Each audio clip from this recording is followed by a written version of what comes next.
Okay, so we are into week 1, lecture 1, and now we're moving on to part 2. So today we're going to talk about why do we teach entrepreneurship and why do you guys have to study it? Why do we force you to take the class if you're in management? And why are students even interested in it? Also, I will talk about why do people become entrepreneurs? Okay, so why do we study and teach entrepreneurship? The first thing you need to know is that entrepreneurship is a very distinctive field of study. It is one of the newest fields of study at the collegiate level. It didn't actually start to explode onto the college scene until the 80s. So when I was in college in the 90s, you actually couldn't get a major or a minor or a PhD or a master's in entrepreneurship. It didn't exist. No other field of study has exploded as fast or as quickly as entrepreneurship has. We have just now started to graduate our first PhDs in entrepreneurship. And so most of the faculty that you will see teaching entrepreneurship are like me. We have PhDs. They're usually in a different area. They're usually in business, so business management. But it isn't unheard of to see a chemistry person or a computer science major teaching entrepreneurship. Because the one most important thing that you will see with the faculty is that they've done it. You have to have owned and run a business. Now, some have failed, and there's something to learn from that, right? Our country is lucky in that we're one of the few countries that you can fail and you can go market it and write a book on here's what not to do, and then you're a millionaire selling this book, right? In Japan, if you fail, not so much, right? You're shunned. It's a problem for you personally because the culture doesn't accept failure as readily as here in the United States. Okay, but back to, again, the entrepreneurs as far as professors go. We've all done it. Some have been successful, some have failed, and the point is we can take our experience and bring it into the classroom to some extent. Okay, so as far as the field of study goes, because the discipline is evolving, it's not theory-driven like some of the other disciplines. That's actually what I like about it. To me, entrepreneurship is not rocket science. It's fun. It is interesting to read. There's tons and tons of examples that you can read, and the cases that you're going to study this semester are just riddled with experience and a lot of insight, which I think helps when you try to think about going into business for yourself. All right, so the thing that I also think is distinct about entrepreneurship, we have a very uncertain environment because you don't know what tomorrow is going to bring when you start a business. It's hard to find your market. It's hard to keep going past 10 years. It's also difficult to get money, especially in today's day. Good luck going to get a bank loan for a business. It's very difficult to do than 20 years ago. To some extent, we're more productive with less thanks to technology that's out there. So we don't need necessarily as much money as we needed 10 years ago to start a computer software company. So 10 years ago, we needed about $1 million, $1.5 million to get our software company up off the ground. Now, you can do the same for $50,000. So technology has really helped us a lot with that. And the nice thing about entrepreneurship is you can teach the skills and you can learn from past mistakes, what not to do. And I think that's what makes it fun and unique compared to all other fields, right? Okay, so what can we teach about entrepreneurship? We can teach you to some extent where to go to try to get ideas. So how do you generate ideas? The best way to go and look for ideas is through experience of your own. So if you've tried a product, you hate it, you wish something else was on the market, or there's a gap that you see because you can't find something you want, then maybe the spark will hit and you'll want to go. So Spanx, great idea. I'm going to bring you back to Spanx again. So the lady who created Spanx, she went for a job interview and she was wearing white pants. Now, why would you want to wear white pants? I don't know, but she decided she wanted to. So she didn't like the fact that she had panty lines. And so she looked in the mirror, didn't like how she looked, thought she wasn't professional, and decided to take a pair of pantyhose and chopped off the feet on the pantyhose, pulled the pantyhose on, pulled the pants on, was smooth, and she decided she's going for the interview. Interview didn't go so well. She was driving back home, and she was thinking about her quick fix pantyhose to alleviate her panty lines, and the spark hit. Well, if I'm having this problem, maybe other women are. She is the youngest billionaire today in our country that's a female. Right?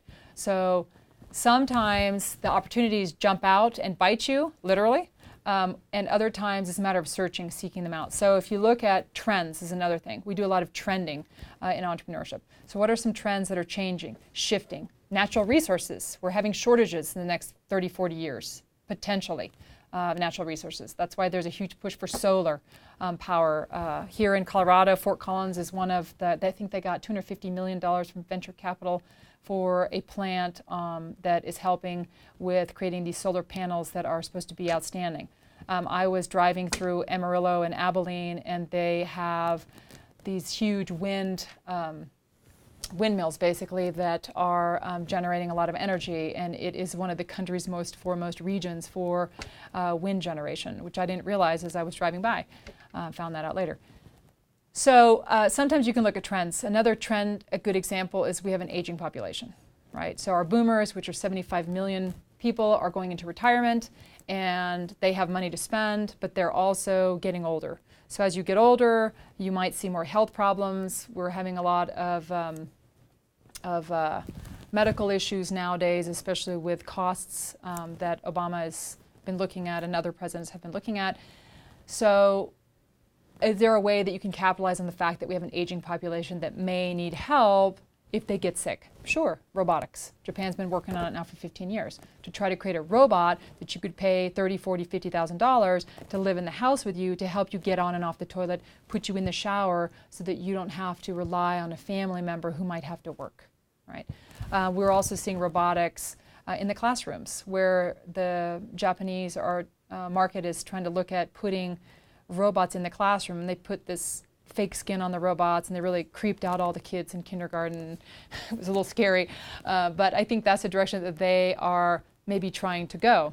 In the future, I would not be surprised if I'm no longer in the classroom. I'm going to be teaching like this because I think it's the way of the world. We have very fast-paced technology lifestyle, and the cost for education is really high for what the payback is. And so I think that there's been some shifts. So how do you find opportunity? You can look at trends. You can do trending analysis. So that's something we're going to learn in the class. The other thing I tend to focus on is assembling resources. So 20 years ago, to go and get a loan at a bank, much easier. Today, I would wish you good luck. And just because unless you have huge assets to use as collateral, it's very difficult to go to a bank, even with a contract set in place. I've seen this happen many times. With a contract set in place, it is very, very difficult to go and get a loan for your business. Thanks to the recession, thanks to all the stuff that happened in 2008 plus, there's been a lot of people out of business. There's been some pickup on that lately, but it's still not a great place. So what I would, and I tend to teach and focus on more, is don't go to a bank. Don't go and borrow money from grandma. Don't load your credit cards. There's other places that you can go that are better starting points where there's more free money that has potential. I had an example. I had 2 students that went to Kickstarter last semester, and one of them did a beer growler online and basically launched on a Kickstarter, and he made almost $200,000 in 3 weeks. So he was very successful with his company as far as getting funding. And I had another student who launched on Kickstarters and was not as successful. But there are peer-to-peer lending sites, there are crowdfunding sites, there are angel investors. I'm an avid, active angel investor. I've invested in over 100 companies, both in Colorado and outside of Colorado. And there are lots of people that are willing to put money forward to try to get companies up off the ground. And I think that's much better than going to debt and taking a loan if you can even get it. So we'll talk about that. How do you assemble resources? Where do you go to find money? Because without money, it's difficult to get going. Okay, the other thing we'll look at is managing uncertainty. I mean, you have to be comfortable to some extent taking risks. It's just part of the game. You have to be comfortable with failing. The first time I failed, it was not fun. I can laugh about it now. It took me about 10 years to laugh because $50,000 at 19 cost me a lot to pay back. But I learned a lot from that, and I made every mistake in the book, which I've tried not to make, and I try to teach what not to do. But managing uncertainty is hard. But there are certain skills which we're going to talk about in the weeks to come. How to grow your business, how to build the team, understanding what your limitations are as a founder, even as a CEO. So you might be a great chief executive officer, a great president for your business now when there's only 4 of you.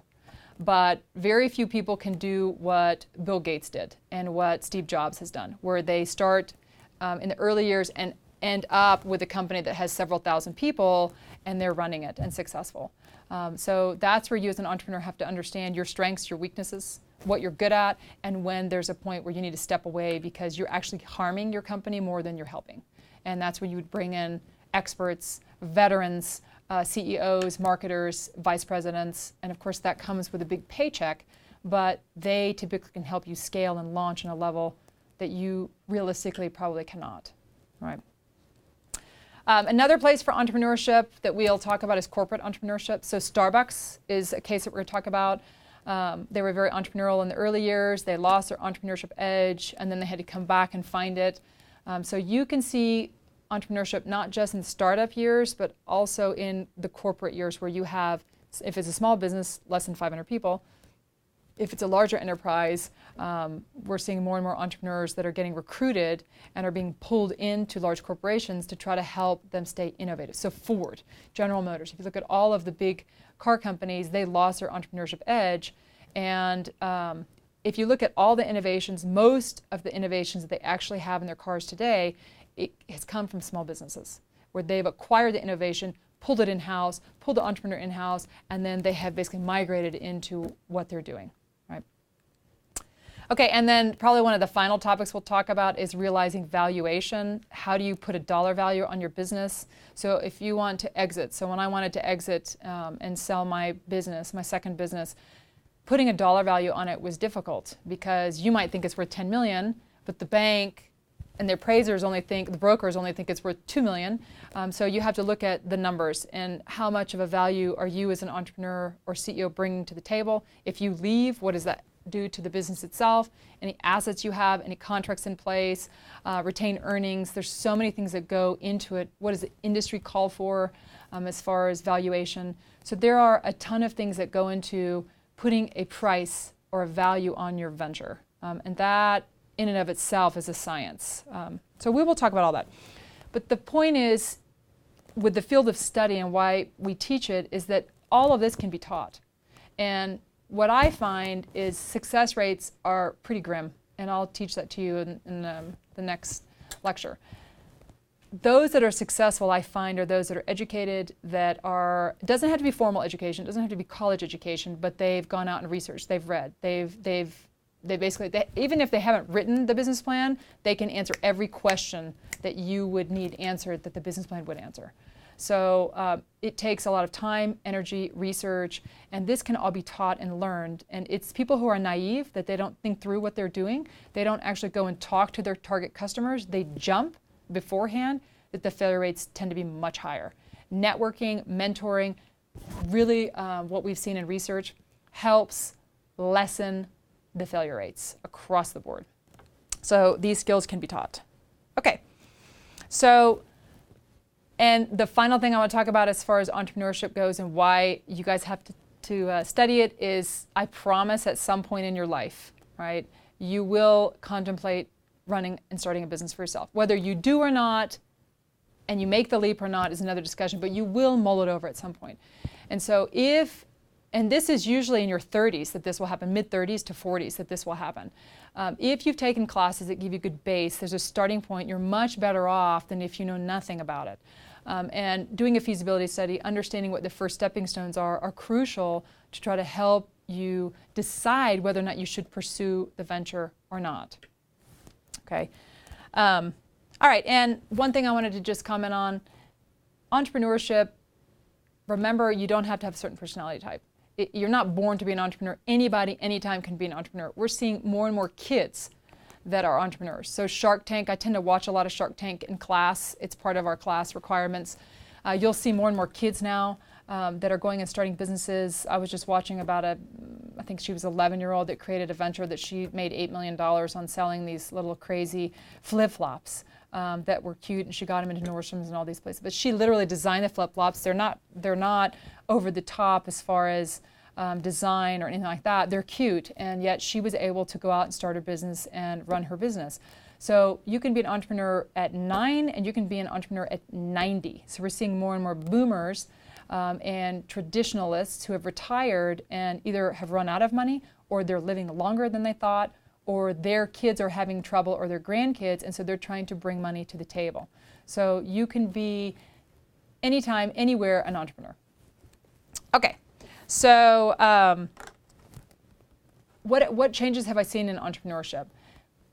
Globally, there's been a lot of shifts from planned economies, so communists and socialists, to more mixed market, more democratic type of economies, more capitalist systems, more transitioning economies.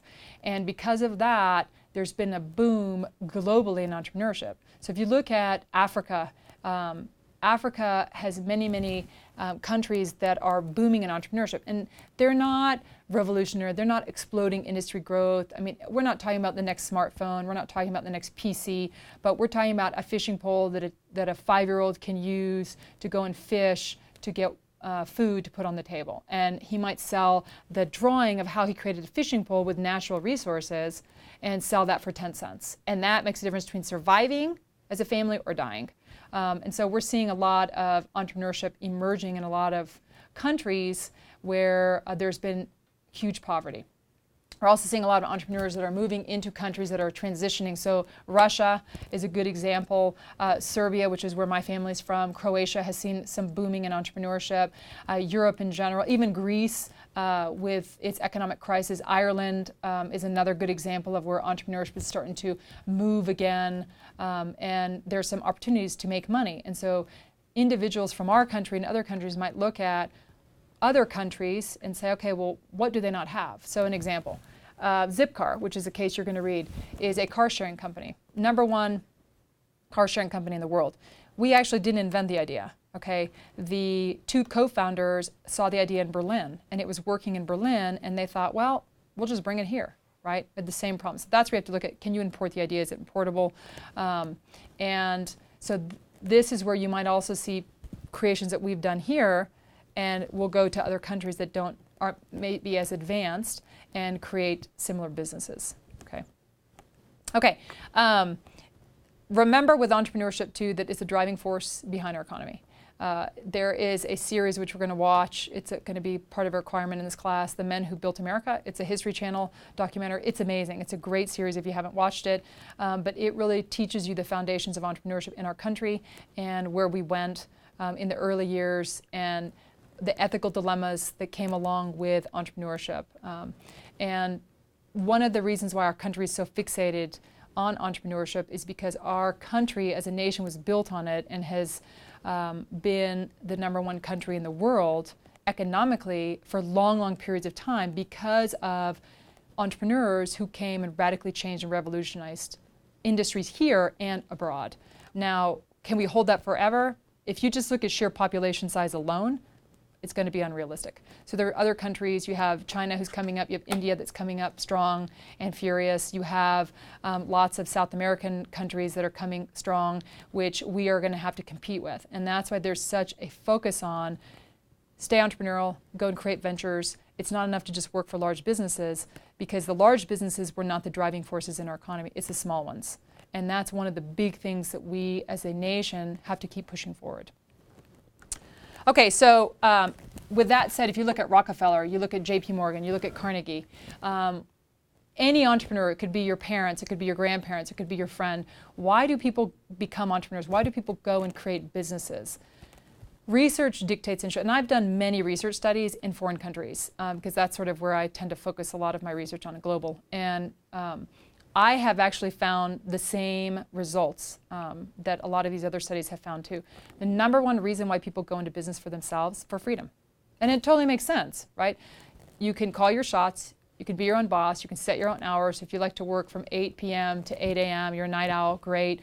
If you've got a baby at home, if you've got a sick parent at home, sometimes the only option for you is to have a business so that you can bring in money and take care of other responsibilities that you might have. Also, there is the pursuit of your own dream. That's another reason why people go into business, because you have an idea that you've wanted to pursue. It doesn't really fit into what you're doing, and eventually you just have enough and decide to jump and take a chance, take a risk. Okay.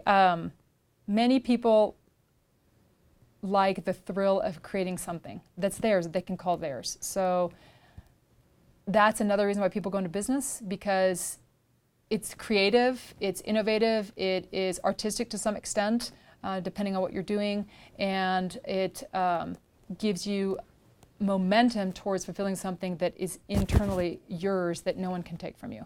So that's something that people tend to focus on. And last but not least, it's not a huge motivator, but financial gains. Now, I'm not talking about going to business to become a millionaire.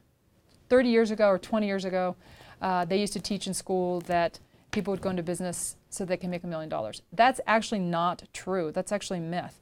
Most people just want to sustain their lifestyle. So some financial reward. They don't mind working hard, but they hope to gain at least some financial reward, but not necessarily become millionaires. And statistically, it's hard to become a millionaire.